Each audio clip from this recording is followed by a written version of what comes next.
ನಮಸ್ತೆ ಎಲ್ಲರಿಗೂ. Lucky life ಟಿಪ್ಸ್ಗೆ ನಿಮಗೆಲ್ಲರಿಗೂ ಸ್ವಾಗತ.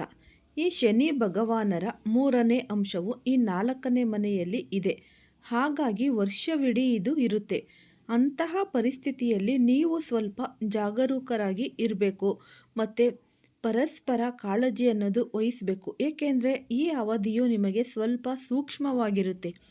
ಮತ್ತು ಅದೇ ಸಮಯದಲ್ಲಿ ಒಂದು 4ನೇ ಮನೆಯ ಅಧಿಪತಿ ಶುಕ್ರನ ಸ್ಥಾನವು 2026ರಲ್ಲಿ ಹೆಚ್ಚಿನ ಸಮಯ ನಿಮಗೆ ಉತ್ತಮವಾಗಿ ಉಳಿಯುತ್ತೆ. ಕೌಟುಂಬಿಕ ಜೀವನದಲ್ಲಿ ಯಾವುದೇ ಒಂದು ಸಮಸ್ಯೆ ಉದ್ಭವಿಸಲು ಬಿಡುವುದಿಲ್ಲ. ಆದರೆ ಸಣ್ಣ ಪುಟ್ಟ ಸಮಸ್ಯೆಗಳು ಮುಂದುವರಿಯುತ್ತವೆ. ಈ ಗುರುವಿನ ಬೆಂಬಲವನ್ನು ಪಡೆದುಕೊಂಡು ನೀವು ಕೌಟುಂಬಿಕ ಜೀವನದ ಸಮಸ್ಯೆಗಳನ್ನು ಪರಿಹರಿಸಲು ಹೇಗೆ ಸಾಧ್ಯ ಅನ್ನೋದನ್ನು ಈ ವಿಡಿಯೋದಲ್ಲಿ ಸಂಪೂರ್ಣವಾಗಿ ವೀಕ್ಷಿಸಬಹುದು. ಈ ವಿಡಿಯೋವನ್ನು ಫಸ್ಟಿಂದ ಹಿಡಿದು ಕೊನೆ ತನಕ ಸ್ಕಿಪ್ ಮಾಡ್ದಲೇ ನೋಡಿದ್ರೆ ತುಂಬಾ ಉಪಯುಕ್ತವಾದ ಮಾಹಿತಿ ನಿಮಗೂ ಕೂಡ ಲಭಿಸುತ್ತೆ. ಈ ವಿಡಿಯೋ ಇಷ್ಟ ಆಗಿದ್ದಲ್ಲಿ ಪುಟ್ಟದೊಂದು ಲೈಕ್ ಕೊಡೋದನ್ನು ಮರಿಬೇಡಿ. ಕುಂಭರಾಶಿಯವರು ಯಾರೆಲ್ಲ ಇದ್ದೀರಾ ಅವ್ರಿಗೆ ಹೆಚ್ಚಾಗಿ ಈ ವಿಡಿಯೋವನ್ನು ಶೇರ್ ಮಾಡಿ.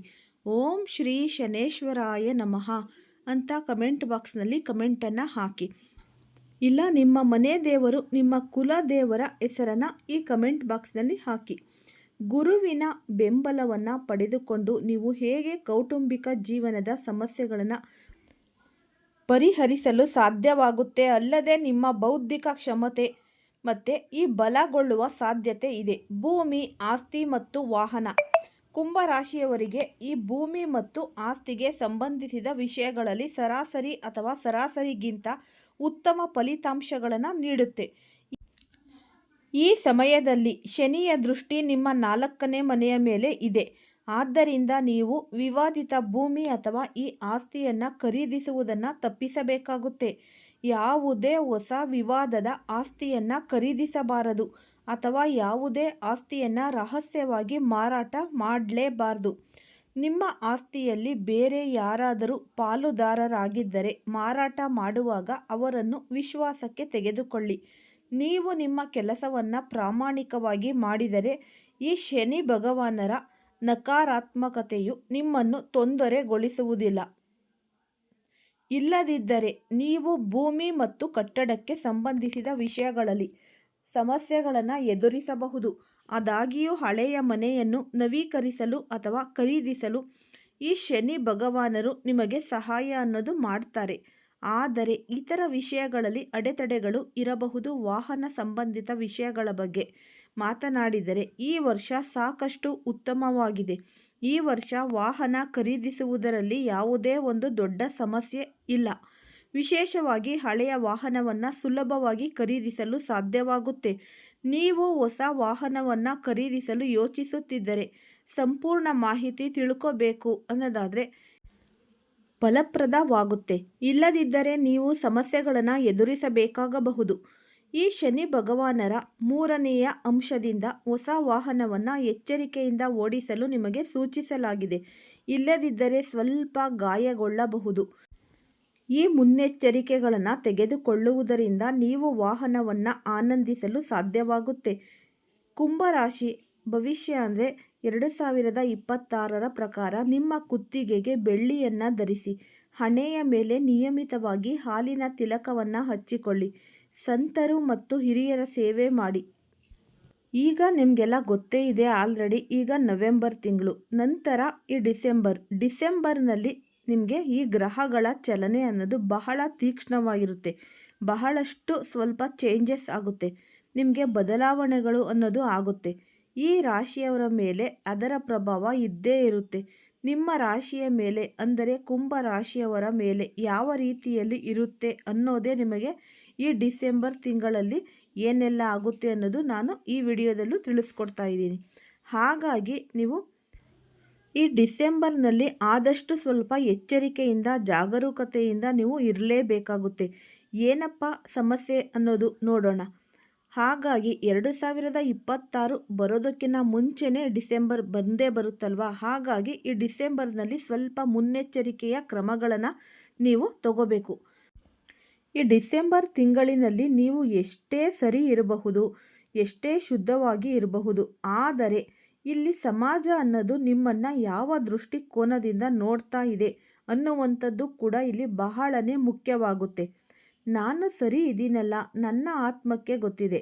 ನಾನು ಸರಿ ಇರುವಂಥದ್ದು, ನನ್ನ ಪ್ರಪಂಚದ ಬಗ್ಗೆ ಚಿಂತೆ ಮಾಡಲ್ಲ ಅನ್ನುವಂಥದ್ದು ಇದೆಯಲ್ಲ ಅಲ್ವಾ. ಕೆಲವು ಮಟ್ಟಕ್ಕೆ ಓಕೆ ಆಗಬಹುದು, ಎಲ್ಲ ಮಟ್ಟಕ್ಕೆ ಓಕೆ ಅನ್ನೋದು ಆಗೋದಿಲ್ಲ, ಗೊತ್ತಾಯ್ತಲ್ವಾ. ಹಾಗಾಗಿ ಏನಾಗ್ಬಿಡುತ್ತೆ, ಸೂಕ್ಷ್ಮವಾಗಿ ನೋಡೋಣ. ಅಂದರೆ ಅರ್ಥ ಮಾಡಿಕೊಂಡ್ರೆ ನಿಮಗೆ ತುಂಬಾ ಒಳ್ಳೆಯದು. ಈ ಜನನ ದೃಷ್ಟಿಕೋನ ನಿಮ್ಮ ಬಗ್ಗೆ ಅಷ್ಟು ಚೆನ್ನಾಗಿ ಇರಲ್ಲ. ಈ ತಿಂಗಳು ಡಿಸೆಂಬರ್ನಲ್ಲಿ ಕೆಟ್ಟ ಕೆಟ್ಟ ಸಂಬಂಧಗಳನ್ನು ನಿಮಗೆ ಸುತ್ಕೋಬಹುದು. ಅದರ ಜೊತೆಗೆ ಇವರಿಗೆ ಸಂಬಂಧ ಇದೆ, ಇವರ ಜೊತೆಗೆ ಅವರಿಗೆ ಲಿಂಕ್ ಇದೆ ಅನ್ನೋದು, ಅಪ್ಪನ ಜೊತೆಗೆ ಈ ಅಮ್ಮನ ಜೊತೆಗೆ ಲಿಂಕ್ ಇದೆ, ಸುಮ್ಮನೆ ಒಂದಿಷ್ಟು ಇಲ್ಲ ಸಲ್ಲದ ಒಂದಿಷ್ಟು ಅಪವಾದಗಳು ಸಂಬಂಧಗಳನ್ನು ನಿಮಗೆ ಕಟ್ಟಿ ನಿಮ್ಮ ತೊಂದರೆಗೆ ಕೊಡ್ತಾರೆ, ಈಡಾಗಿ ಬಿಡ್ತೀರ. ಹಾಗಾಗಿ ಅನುಭವಿಸುವಂತಹ ಒಂದು ಯೋಗ ಫಲ ಇದೆ. ಅದರಿಂದ ನೀವು ಶುದ್ಧ ಇದ್ದೀರಿ, ನೀವು ಸರಿಯಾಗಿ ಇದ್ದೀರಿ, ನಿಮಗೆ ಯಾವುದೇ ಒಂದು ಸರಿ ಇಲ್ಲ ಅನ್ನೋದು ನೀವು ಒಪ್ಪಿಕೊಳ್ಬೇಕಾಗುತ್ತೆ. ಹಾಗಾಗಿ ಸಮಾಜದ ಕಣ್ಣನ್ನು ಎಷ್ಟು ಕಣ್ಣುಗಳು ಅಂತ ಕಟ್ತೀರಾ. ಈ ಊರ ಮೇಲೆ ಇರೋ ಮುಳ್ಳೆಲ್ಲ ತೆಗೆಯೋಕ್ಕೆ ಆಗಲ್ಲ ನಾವು, ಅಲ್ವಾ. ನಮ್ಮ ಕಾಲಿಗೆ ಚಪ್ಪಲಿ ಹಾಕ್ಕೊಂಡು ಓಡಾಡಬೇಕಾಗುತ್ತೆ. ಹಾಗಾಗಿ ಎಚ್ಚರಿಕೆಯಿಂದ ನೀವು ಇರಲೇಬೇಕು. ಯಾವ ರೀತಿಯಲ್ಲಿ ನೀವು ಕಂಟ್ರೋಲ್ ಮಾಡಿಕೊಳ್ತೀರಾ ಅಥವಾ ಯಾವ ರೀತಿಯಲ್ಲಿ ನೀವು ಇದನ್ನು ರಕ್ಷಣೆಗೆ ಒಳಗಾಗ್ತೀರಾ, ನಿಮಗೆ ಬಿಟ್ಟಿದಂತಹ ಒಂದು ವಿಚಾರ. ಯಾಕೆಂದರೆ ಸಿಂಪಲ್ ಪರಿಹಾರ ಅಂದರೆ ನಿಮಗೆ ಶ್ರೀರಾಮಚಂದ್ರನೇ ಕಾಪಾಡಬೇಕು. ಹಾಗಾಗಿ ಶ್ರೀರಾಮ ರಾಮ ರಾಮೇತಿ ರಾಮ ರಮೇ ಮನೋರಮೆ ಸಹಸ್ರನಾಮ ಅನ್ನೋ ಮಂತ್ರವನ್ನು ನೀವು ಹೇಳಿಕೊಳ್ಳಿ. ರಾಮನಾಮನೆ ಅಂದರೆ ರಾಮತಾರಕ ಮಂತ್ರ ಇದು. ಪ್ರತಿನಿತ್ಯ ಸಾಧ್ಯವಾದರೆ 108 ಬಾರಿ ಇದನ್ನು ಜಪ ಮಾಡೋದ್ರಿಂದ ಆಂಜನೇಯ ಬಂದು ನಿಮ್ಮನ್ನು ಕಾಪಾಡ್ತಾನೆ. ಹಾಗಾಗಿ ವಿಶೇಷವಾಗಿ ಏನಪ್ಪ, ಬಹಳ ಅದ್ಭುತವಾದಂತಹ ಈ ಪಂಚಮುಖಿ ಆಂಜನೇಯ ಸ್ವಾಮಿ ಹೋಮವನ್ನೇ ಮಾಡ್ತಾ ಇರತಕ್ಕಂಥದ್ದು. ಮತ್ತು ನಿಮಗೆ ಎಲ್ಲ ಕೆಲಸದಲ್ಲೂ ಜಯ ಸಿಗಬೇಕು ಅನ್ನೋದಾದರೆ ಇನ್ನೂ ಒಂದು ಈ ಅದ್ಭುತವಾದ ಬಲಶಾಲಿಯಾದ ಮಂತ್ರ ಕೂಡ ಇದೆ. ಅದನ್ನು ನೀವು ದಿನಕ್ಕೆ ಒಂದು 21 ಬಾರಿಯಾದರೂ ಹೇಳ್ಕೋಬಹುದು. ಯಾವುದಪ್ಪ ಅಂತ ಅಂದರೆ, ಅಸಾಧ್ಯ ಸಾಧಕ ಸ್ವಾಮಿನ್ ಅಸಾಧ್ಯಂ ತವ ಕಿಂ ವದ ರಾಮದೂತ ದಯಾಸಿಂಧು ಮತ್ಕಾರ್ಯ ಸಾಧಾಯ ಪ್ರಭೋ. ಈ ಮಂತ್ರವನ್ನು 21 ಬಾರಿ ನೀವು ಹೇಳಿಕೊಂಡ್ರೆ ನಿಮಗೆ ಎಲ್ಲ ಕೆಲಸದಲ್ಲಿ ಜಯ, ಅಭಿವೃದ್ಧಿ, ಅದೃಷ್ಟ ಅನ್ನೋದು ನಿಮಗೆ ಸಿಗುತ್ತೆ. ಮತ್ತು ಈ ಅಭಯ ಆಂಜನೇಯ ಸ್ವಾಮಿ ನಿಮಗೆ ಅಭಯ ಹಸ್ತ ಅನ್ನೋದು ನೀಡ್ತಾರೆ. ಈ ಆಂಜನೇಯರ ಒಂದು ಆರಾಧನೆ ಮಾಡ್ತಾ ಇರಬೇಕು. ಪದೇ ಪದೇ ಆಂಜನೇಯನ ಸ್ಮರಣೆ ಮಾಡೋದ್ರಿಂದ ನಿಮಗೆ ಯಾವ ಕೆಟ್ಟ ಕನಸುಗಳು ಸಹ ಬೀಳಲ್ಲ. ಪ್ರತಿಯೊಬ್ಬರಿಗೂ ಅವರವರ ಕೆಲಸಕ್ಕೆ ಈ ಪ್ರಾಧಾನ್ಯತೆ ಅನ್ನೋದು ಇದ್ದೇ ಇರುತ್ತೆ ಅಲ್ವಾ. ಹಾಗಾಗಿ ಎಷ್ಟು ಚಿಕ್ಕ ಕೆಲಸವಾಗಿರಲಿ, ಎಷ್ಟು ದೊಡ್ಡ ಕೆಲಸನೇ ಆಗಿರಲಿ, ಇಡೀ ದೇಶವನ್ನು ನಡೆಸುವಂತಹ ಒಂದು ಪ್ರಧಾನಮಂತ್ರಿಯವರ ಕೈಲೂ ಅಥವಾ ಈ ರಾಜ್ಯ ನಡೆಸುವ ಮುಖ್ಯಮಂತ್ರಿ ಕೈಗಳಿಗೂ ಎಷ್ಟು ದೊಡ್ಡ ಇಂಪಾರ್ಟೆಂಟ್, ಬಹಳ ಪ್ರಮುಖವಾದ ಉದ್ಯೋಗವಾಗಿರುತ್ತದೆಯೋ ಅಲ್ವಾ. ಹಾಗಾಗಿ ದೊಡ್ಡ ಕೆಲಸನೇ, ಚಿಕ್ಕ ಕೆಲಸನೇ. ಒಬ್ಬ ಕಸ ಗುಡಿಸುವಂತಹ ವ್ಯಕ್ತಿ ಕೂಡ ಆ ಕೆಲಸ ಅವ್ರಿಗೆ ಇಂಪಾರ್ಟೆಂಟ್ ಆಗಿರುತ್ತೆ. ಹಾಗಾಗಿ ಕಾಯಕವೇ ಕೈಲಾಸ ಅನ್ನೋದು ನಿಮಗೆಲ್ಲರಿಗೂ ಗೊತ್ತೇ ಇದೆ. ಬಹಳ ಶ್ರದ್ಧೆಯಿಂದ ಕೆಲಸ ಮಾಡಿಕೊಂಡು ಹೋಗ್ತೀರ. ಆದರೆ ನೀವು ಎದುರುಗಡೆ ಇರತಕ್ಕಂತಹ ನಿಮ್ಮ ಜೊತೆ ಕೆಲಸ ಮಾಡೋರು, ನಿಮ್ಮ ಮೇಲ್ಗಡೆ ಕೆಲಸ ಮಾಡೋರು, ಮೇಲಾಧಿಕಾರಿಗಳೇ ಯಾರೋ ನಿಮಗೆ ಒಂದು ಒತ್ತಡ ಅನ್ನೋದು ಹಾಕ್ತಾರೆ. ಬಿಡಪ್ಪ, ನೀನೇನು ಬಹಳ ಇಂಪಾರ್ಟೆಂಟ್, ನಿಮಗೆ ಅವಮಾನ ಮಾಡತಕ್ಕಂಥದ್ದು ಅನ್ನೋದು ಸ್ವಲ್ಪ ಚುಚ್ಚುತ್ತೆ ಮನಸ್ಸಿಗೆ. ಹಾಗಾಗಿ ಎಷ್ಟು ಕೆಲಸ ಮಾಡಿದರೂ ಕೂಡ ಹೀಗೆ ಹೇಳ್ತಾರಲ್ಲ, ಎಷ್ಟು ನಾನು ಕೆಲಸ ಮಾಡಿ ಕೊಡ್ತೀನಿ ಅನ್ನೋದು ನಿಮಗೆ ಸಮಾಧಾನ ಇರೋದೇ ಇಲ್ಲ. ಹಾಗಾಗಿ ಶಕ್ತಿ ಮೀರಿ ಕೆಲಸ ಮಾಡಿಕೊಡ್ತೀರ. ಆದ್ರೂ ಕೂಡ ನಿಮ್ಮ ಮೇಲೆ ಅವ್ರು ಹೇಳ್ತಾನೆ ಇರ್ತಾರೆ. ಈ ರೀತಿಯ ತೊಂದರೆಗಳು ಆಗಬಹುದು. ಈ ಸಮಸ್ಯೆಗಳಿಂದ ನೀವು ಹೊರ ಬರಬೇಕು ಅನ್ನೋದಾದರೆ ನೀವು ಸುಬ್ರಹ್ಮಣ್ಯನ ಆರಾಧನೆಯನ್ನು ಮಾಡಿಕೊಂಡ್ರೆ ಇದರಿಂದ ಹೊರ ಬರಬಹುದು. ಇಲ್ಲ ಆದಿತ್ಯ ಹೃದಯ ಸ್ತೋತ್ರವನ್ನು ಪಠನೆ ಮಾಡಿದರೆ ಇದರಿಂದ ಹೊರ ಬರ್ತೀರ. ಇಲ್ಲ ಅಂದರೆ ಮೊದಲು ಒಂದು 15 ದಿನಗಳು ಈ ಥರ ಜಾಸ್ತಿ ಇರುತ್ತೆ. ನಂತರ ಸ್ವಲ್ಪ ಸರಿ ಹೋಗುತ್ತೆ.